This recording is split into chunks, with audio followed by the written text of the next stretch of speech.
তুমি বই দেখো কিসের জন্য? তুমি বই দেখে দেখে লিখবে কিসের জন্য? বই আমি বলছি বুঝেই রাখবা।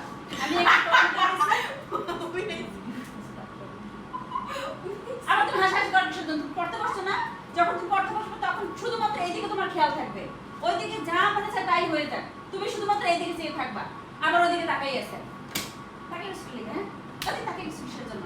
পড়া লেখো ফাজলামি একটা,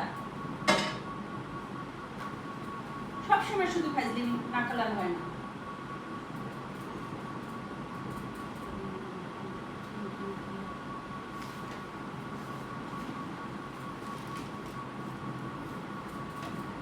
কি তুমি আবার ওইখানে নিচে কেন খাতাটা?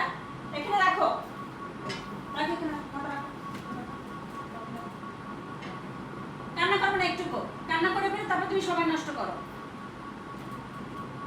তারপর আমি আমার সময় মতো চলে যাই, তোমার আম্মু ওইখানে বসে আমাকে জানা তাই বলে যে আমি অল্প সময় দিয়ে তোমাকে পড়াশোনা করো, যেটুকু সময় আমি থাকবো সুন্দর করে পড়ো।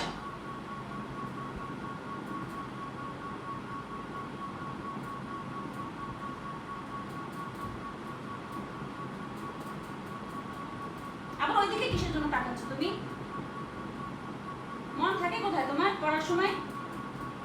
আবার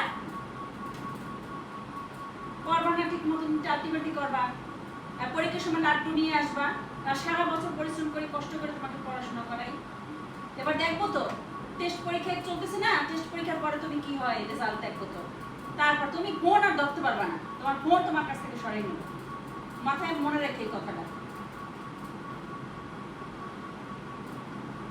ফোনেই তো সবকিছু করলো, ফোনে করছে না, ফোন দিয়েই তো রিলস বানাবা, টিকটক বানাইবা, কত কিছু করবা, কত কিছু করে আমার কামাই করে খাওয়াইবা।